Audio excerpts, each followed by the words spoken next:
बेहतरीन drama serial baby बाजी आखिरकार अपने इख्तिताम को पहुंच चुका।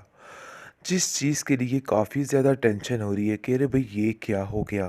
खैर उम्मीद तो करते हैं कि ये लोग सीज़न 3 हमें ज़रूर देंगे। अभी तो फ़िलहाल चलते हैं स्टोरी की तरफ।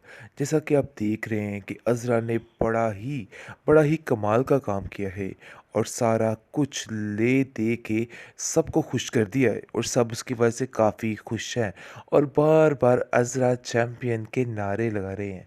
खैर आप देखेंगे कि वो एक और बड़ा नेकी का काम करने जा रही है क्योंकि वो गुलज़ार को उसकी बेटी से मिलवाने जा रही है और अपने इस वादे को पूरा करने जा रही है और इस वादे पर वो पूरा उतर जाती है।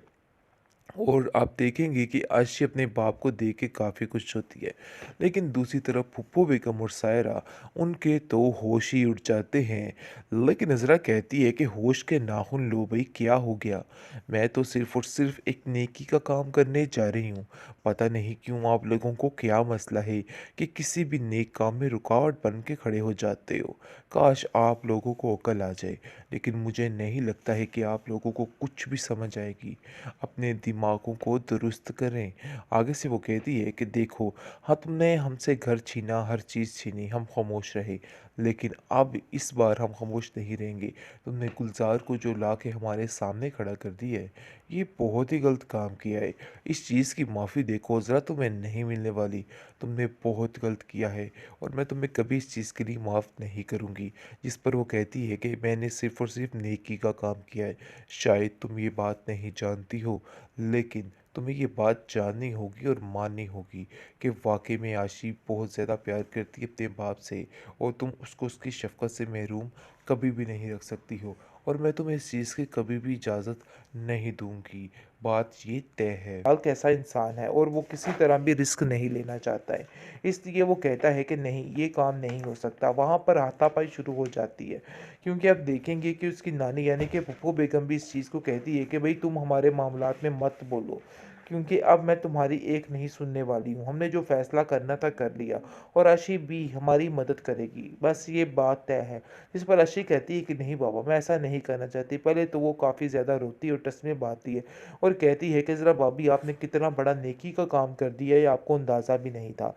मैं आज तक समझती रही कि कहीं न कहीं मेरा बाप गलत होगा, लेकिन आज मुझे अंदाज़ा हो गया कि नहीं, ऐसा-वैसा कुछ भी नहीं था। सारा कुछ गलत था, बल्कि मैं ही गलत थी और मैं अपनी माँ को सही समझती रही, लेकिन आज जाकर अंदाज़ा हो चुका है कि क्या गलत है और क्या सही है। जिस पर आप देखेंगे कि इज़रा कहती है कि अब तुम्हें फ़िक्र करने की कोई भी ज़रूरत नहीं है, बस सारा मामला ठीक हो जाएगा। परेशान मत हो, देख लेना कि बहुत जल्द सब कुछ ठीक होने वाला है। उसको काफ़ी तसल्ली देती है, लेकिन वो अपने मकसद में कामयाब हो जाती है। यानी कि जो ये सारा माजरा हो रहा होता है, इसकी वजह से रुक जाता है, जिस पर आशीष उसका काफ़ी शुक्रिया अदा करती है और कहती है ये तो तुमने बड़ा काम कर दिया है। लेकिन आप देखेंगे कि सारा माजरा ख़राब हो जाता है, जिसकी वजह से इज़रा काफ़ी परेशान हो जाती है। खून खराबे की वजह से उसकी टेंशन में मज़ीद इजाफ़ा हो जाता है और वो सोचती है कि नहीं, अब ये काम जो है मेरे सपुर्द ही, यानी कि वो आशी की ज़िम्मेदारी अपने साथ ले लेती है। ये सायरा भी यकीन तो है कि ये जेल की सलाखों के पीछे ही होगी, क्योंकि इसने जो-जो काम किए हैं सारे अब खुल के सामने आ जाएँगे। दूसरे नंबर पर आप देखेंगे कि इज़रा सारी ज़िम्मेदारी जो है वो आशिक़ की ले लेगी और वैसे भी इज़रा के घर में तो सारे मामले ठीक हो चुके हैं। लेकिन आशिक़ की टेंशन थी उसको, जिसकी ज़िम्मेदारी वो खुद ले लेती है और कहती है कि नहीं, तुम्हें अपनी पढ़ाई पर ध्यान देना होगा। तो यानी कि बहुत ज़्यादा अच्छे तरीके से हर चीज़ को निभाने की कोशिश कर रही है और बार-बार बेबी बाजी को ही याद करती जा रही है। सायरा ने आशी की ज़िंदगी ख़राब करने में कोई कसर नहीं छोड़ी है। वो ऐसा कर रही है कि बस उसकी ज़िंदगी तबाह होकर रह जाए, सिर्फ़ अपने मफ़ाद की खातिर उसका बेड़ा गर्क कर रही है। लेकिन ये बात अज़रा तक पहुँच चुकी है और अज़रा काफ़ी परेशान होती है उसके लिए और सोचती है कि उसके लिए क्या कर सकती है, जिस पर वो फ़ैसला कर लेती है कि बस जितनी जल्दी हो सके उसके बाप को वहाँ से रिहाई दिलवाई जाए और उसको शादी के लिए रोका जाए, क्योंकि वो जानती है कि वो अकेली तो कुछ भी नहीं कर पाएगी, क्योंकि अगर उसके बाप का साथ होगा तभी वो बोल पाएगी। जिस पर आप देखेंगे कि वो सारी खबर जाकर उसके बाप को देती है और कहती है कि आपकी बेटी के साथ बहुत बड़ा जुल्म होने जा रहा है और मैं बहुत ज़्यादा परेशान हूँ। आप नहीं जानते हैं कि कितना बड़ा जुल्म हो जाएगा। लेकिन उसकी नानी और उसकी माँ को तो बिल्कुल इन चीज़ों की समझ ही नहीं आ रही है, जिस पर वो हैरान हो जाता है, क्या बिलाल के साथ ये सारा काम चल रहा है?